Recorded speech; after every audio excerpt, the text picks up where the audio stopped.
이 새벽 우리에게 주신 하나님 말씀은 잠언 13장 1절에서 13절까지의 말씀입니다. 잠언 13장 1절에서 13절까지의 말씀입니다.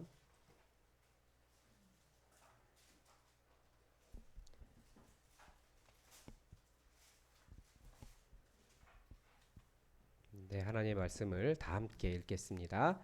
지혜로운 아들은 아비의 훈계를 들으나 거만한 자는 꾸지람을 즐겨 듣지 아니하느니라. 사람은 입의 열매로 인하여 복록을 누리거니와 마음이 괴사한 자는 강포를 당하느니라. 입을 지키는 자는 자기의 생명을 보존하나 입술을 크게 벌리는 자에게는 멸망이 오느니라. 게으른 자는 마음으로 원하여도 얻지 못하나 부지런한 자의 마음은 풍족함을 얻느니라. 의인은 거짓말을 미워하나 악인은 행위가 흉악하여 부끄러운 데에 이르느니라. 공의는 행실이 정직한 자를 보호하고 악은 죄인을 패망하게 하느니라. 스스로 부한 채하여도 아무것도 재물을 많은 자가 있느니라. 사람의 재물이 자기 생명의 속전일 수 있으나 가난한 자는 협박을 받을 일이 없느니라. 의인의 빛은 환하게 빛나고 악인의 등불은 꺼지느니라. 교만에서는 다툼만 일어날 뿐이라 권면을 듣는 자는 지혜가 있느니라. 망령되이 얻은 재물은 줄어가고 손으로 모은 것은 늘어가느니라. 소망이 더디 이루어지면 그것이 마음을 상하게 하거니와 소원이 이루어지는 것은 곧 생명나무니라. 말씀을 멸시하는 자는 자기에게 패망을 이루고 상을 받느니라. 아멘. 네, 오늘 이제 13장부터 이 본문이 새롭게 시작되는 부분에 항상 내 말을 들어라 라고 하는 아비 혹은 어미의 훈계가 들어있는데, 오늘도 새로운 본문이 시작되고 있다는 것을 보여줍니다. 그래서 뭐 아비의 아들아, 아비나 어미의 훈계를 들으라, 계명을 들으라, 내 말씀을 들으라, 뭐 이런 식으로 시작을 하죠. 새로운 시작을 하고 있습니다. 근데 역시 무엇을 이야기하냐면, 지혜로운 아들은 아비의 훈계를 했지만 거만은 이제 이 거만한 자는 꾸지람을 즐겨 듣지 아니하느니라에서는 그 생략된 말이 있죠. 이 거만한 자가 누구겠습니까? 거만한 아들이 되는 겁니다. 거만한 아들은 누구의 꾸지람을 즐겨 듣지 않는 겁니까? 아비의 꾸지람을 즐겨 듣지 않는 겁니다. 그러니까 아버지의 말을 잘 듣지 않는 아들에 대한 이야기를 하고 있는 겁니다. 10장 1절 같은 경우는 거만은 미련한 것이다 라고 이야기하고, 다른 곳에서는 또 교만은 패망의 지름길이다 라고 이야기하고 있는데, 이게 다른 사람의 말을 드러낼 줄 모르면, 그런 겸손한 마음이 없으면 결국은 그렇게 망하게 된다라고 하는 것을 가르쳐 주고 있습니다. 그리고 특별히 사랑하는 아버지의 훈계를 잘 들으라고 가르쳐 주고 있습니다. 그리고 2절에서는 이번에는 그래 전체적인, 그런데 이게 어떤 맥락에서 이렇게 한꺼번에 묶인 것일까, 주제를 가지고 있을 것인가에 대해서 굉장히 많은 학자들이 다 포기를 했더라고요. 잠언은 그냥 이렇게 그 좋은 얘기를 다 이렇게 모아놓은 거다라고 해서, 특히 이 부분부터는, 이 13장부터는 더욱더 어떤 주제를 잡을 수 없다라고 생각을 하는데, 이게 어느 정도 주제가 있는 것 같기도 합니다. 정확하게도 저도 딱 이거다라고 말할 수는 없는데 약간 있는 것 같습니다. 주로 말에 대한 것을 지금 이야기하고 있고, 어떻게 말을 통해서 자기의 생명을 보존할 것인가에 대한 이야기를 계속하고 있는데, 이제 사람은 입의 열매로 인하여 복록을 누린다라고 되어 있는데, 이 복록을 누린다라는 말이 좋은 것을 먹는다라고 하는 뜻입니다. 그래서 자기가 어떻게 말을 하느냐, 그러니까 입의 열매라고 하는 것은 마음에 있는 좋은 것들이 나오는 거잖아요. 그것으로 인해서 좋은 것을 먹을 수 있다라고 가르쳐주고, 반대로 마음이 괴사한 자는 강포를 당하느니라. 그러니까 나쁜 마음에서 나오는 것은 폭력이라는 거죠. 자기도 폭력을 일으키고 폭력을 당하게 되고, 이렇게 이야기하고 있습니다. 그래서 그리고 3절에서는 또 입을 지키는 자는 자기의 생명을 보존한다라고 해서 말이 얼마나 중요한지를 가르쳐 줍니다. 주의 깊고 어떤 적절한 언어 생활이 필요하다라고 가르쳐 줍니다. 그래서 잠언은 이제 3절 같은 경우 입을 크게 벌리는 자에게는 멸망이 오느니라라고 말을 하고 있는데, 잠언은 지속적으로 말을 아끼라고 이야기합니다. 말을 잘하라고도 가르쳐주고 말을 많이 하지 말라고도 가르쳐줍니다. 그러니까 말이 많이 하면 또 그렇다고 너무 또 말을 안 해서도 안 됩니다. 제가 우리 이제 목장을 더 이제 목장을 움직여야 되는데 목장의 역동이 일어나야 되는데 목장은 자기의 이야기를 잘 나눌 수 있어야 됩니다. 근데 그냥 신변 잡기 막 재밌게 이야기하는 수준이 아니라 내가 말씀을 읽었는데 말씀 속에서 하나님께서 나에게 이렇게 말씀하셨고 나는 이렇게 살았어라고 하는 말씀을 가지고 자기의 삶을 해석하고 나눌 줄 알아야 됩니다. 그것은 입술을 크게 벌리는 것과는 다릅니다. 입술을 크게 벌리는 것은 그냥 아무 데서나 막 말하고 다니는 거예요. 네, 그런 말을 하지 말고 입을 잘 지켜서 생명을 보호하라고 또 이야기하고 적절한 말, 좋은 말을 통해서 좋은 것을 누릴 수 있다라고 또 말씀을 가르쳐 줍니다. 그래서 말을 잘할 필요가 있습니다. 그 다음에 4절에서 이번엔 게으른 자가 나옵니다. 게으른 자의 문제가 있죠. 원하는 것은 많다는 거예요. 마음으로 원하여도 얻지 못하나. 부지런한 자는 어떻습니까? 결국은 풍족함을 얻는다라고 이야기하죠. 그러니까 풍족함은 작은 부지런함이 열심히 모여서 그렇게 이룬 겁니다. 게으른 자가 보기에는 게으른 자들의 마음에 원하는 것은 항상 그렇더라고요. 그 부지런한 자가 열심히 노력한 것을 그 노력을 보기보다 그 사람이 이룬 것만 봅니다. 그러니까 이룬 것만 보기 때문에 이 사람은 성공했는데 나는 왜 이러지? 그러면서 자기의 삶을 포기하게 되는데 사실 그렇게 성공이라고 말하는 것 많이 풍족한 사람들도 작은 부지런함들이 열심히 모였기 때문에 거기에 이른 겁니다. 게으른 자가 마음으로 원하는 것만 있기 때문에 지금 자기가 해야 될 그 부지런함 자기가 쌓아야 될 그 작은 부지런함을 잘 모으지 못하는 것 같더라고요.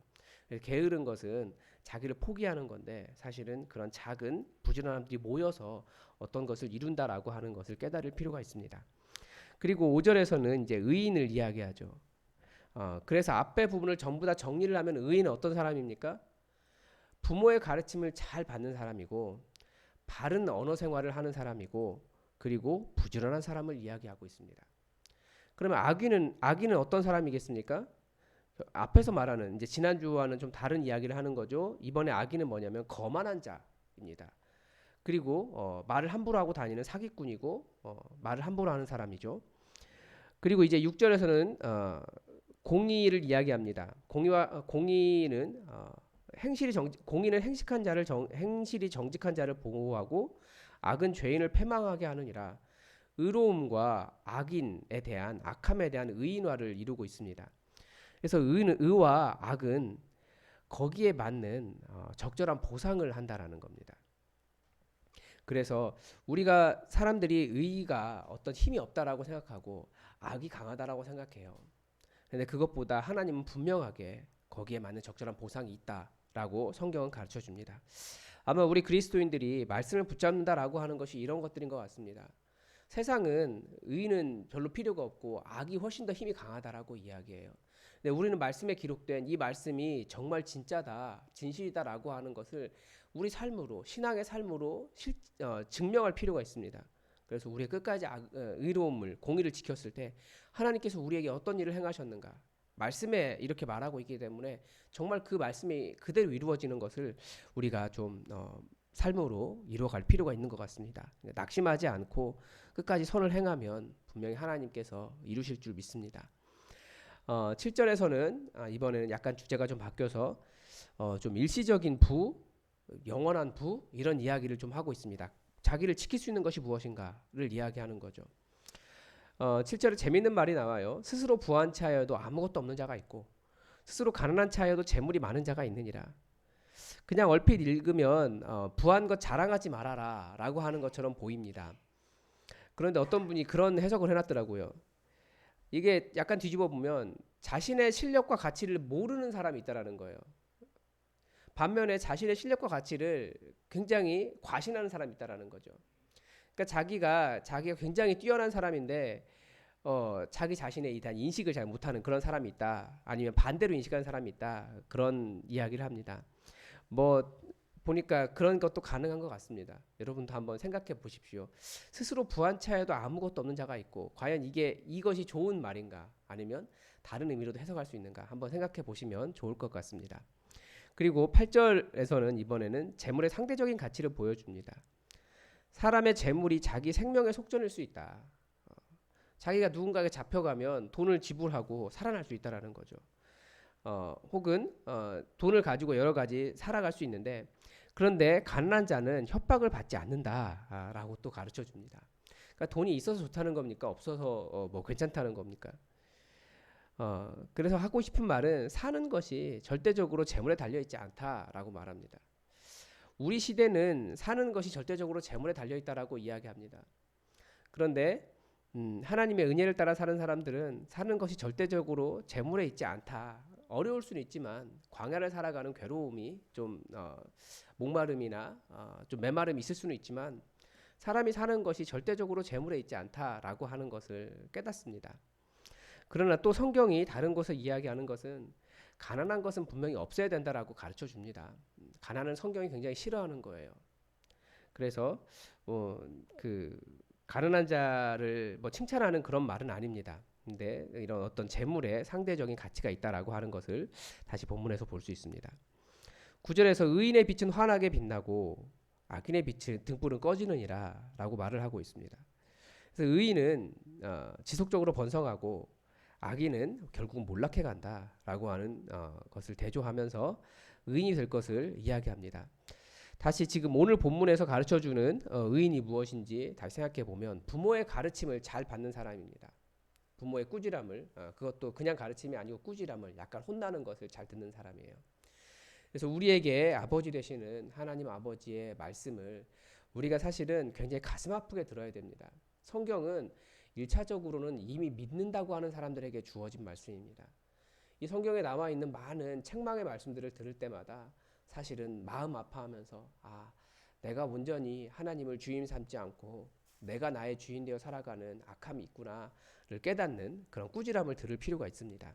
그럴 때 우리가 바르게 살아갈 수 있고 우리 하나님 아버지의 사랑의 그런 꾸지람이 성경에는 많이 들어 있습니다. 그래서 우리가 잘 들을 필요가 있습니다. 그리고 두 번째는 바른 언어를 사용하라는 겁니다. 대부분이 상당히 많은 부분이 언어 생활과 관련이 있어요. 내가 그 말을 또 나도 듣기 때문에 제가 예전에 그 재밌는 이야기는 아니고 좀 그런 말씀 드리는 거 있잖아요. 자꾸 죽겠다 죽겠다 하면 내 몸은 나는 죽기 위해 살기 위해서 힘들어서 이야기한 건데 내 몸은 실제로 죽어야 되나 보다라고 생각해서 몸의 어느 부분인가를 상하게 합니다. 이게 아주 신비해요. 그래서 바른 언어를 사용할 필요가 있고 또 그런 바른 언어를 통해서 다른 사람도 살릴 수 있고 또 그 언어의 복들을 자기가 누려갈 수 있다라고 성경은 가르쳐 줍니다. 그리고 부지런하라고 이야기합니다. 이게 의인이라는 거예요. 그래서 부지런함, 지금의 우리가 작은 부지런들이 쌓여서 나를 만드는 거지 어느 순간 갑자기 어떤 사람이 될 수는 없습니다. 그래서 우리가 어떤 사람의 성취를 부러워하기보다 내가 오늘 할 수 있는 부지런함들을 잘 쌓아가는 것이 의인이다라고 성경은 가르쳐 줍니다. 오늘 잠언의 말씀에서는. 그리고 이제 10절에서는 다시 1절을 다른 말로 정리합니다. 왜 말을 듣지 않느냐?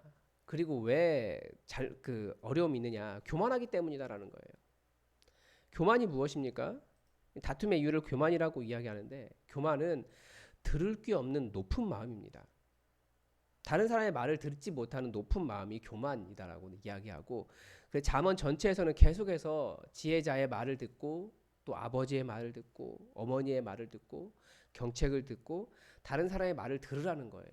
듣고 깨달으라는 거죠. 그리고 좀 겸손하게 살라고 이야기해요. 그래서 자꾸 들을 게 없는 높은 마음을 가지면 다툼이 일어나고 결국은 싸우게 되겠죠. 다툼. 그리고 반면에 권면을 듣는 자가 지혜가 있다라고 가르쳐 줍니다. 권면을 들어야 됩니다. 이것이 지혜입니다.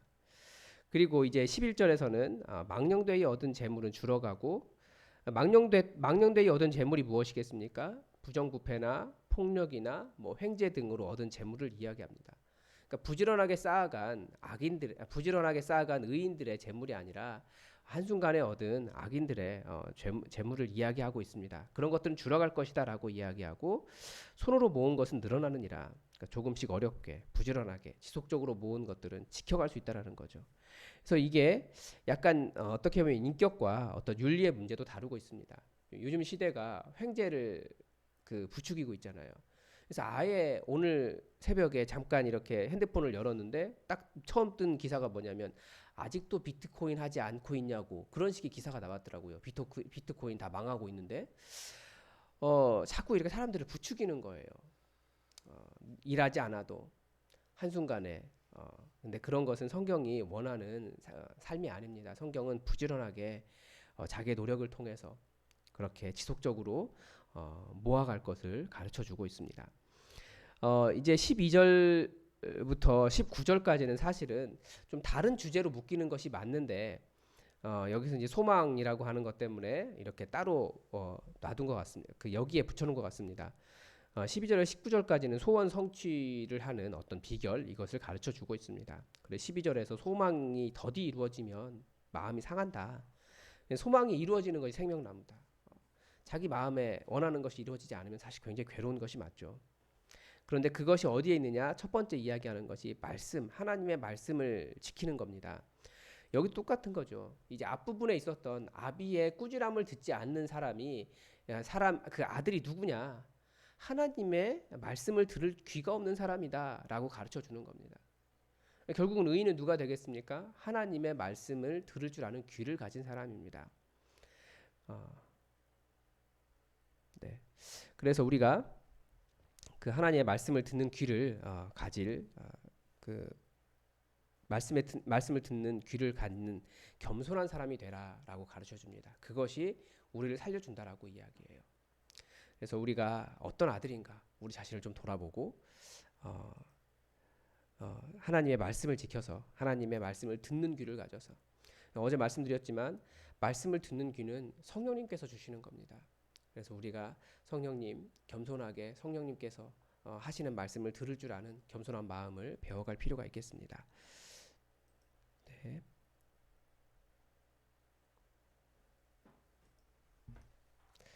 네, 이제 또 오늘도 눈을 감고 말씀을 묵상하겠습니다. 기도하겠습니다. 무엇보다도 말씀을 통해서 오히려 정죄를 당하는 사람들이 있고 말씀을 통해서 하나님 저에게는 왜 그러십니까? 라고 생각하시는 분들이 계세요. 근데 그렇게 하지 마시고 이 말씀은 아비의 꾸지람입니다. 혹시 그런 마음이 있다면 겸손하게 그 말씀을 들을 줄 알아야 됩니다. 너무나 우리를 사랑하시는 하나밖에 없는 아들을 주셔서 우리를 자녀 삼으신 우리를 너무나 사랑하시는 아버지의 마음이 담겨 있는 한 구절 한 구절들입니다. 그래서 무엇보다도 그 마음을 먼저 아버지의 마음을 그 사랑의 마음을 먼저 깨달으시기 바랍니다. 그리고 성경을 통해서 오늘 여러분들에게 성령님께서 하시는 말씀을 들으십시오. 그래서 여러분 안에 일어나는 여러 가지 감정의 변화들 그 가운데서 하나님의 하나님 되심을 말씀을 통해서 발견하시고 그리고 그 하나님 되심이 내 삶에 구체적으로 나타나도록 여러분 구하십시오. 하나님은 구하는 대로 또 응답하실 줄 믿습니다. 우리 다 함께 기도하겠습니다.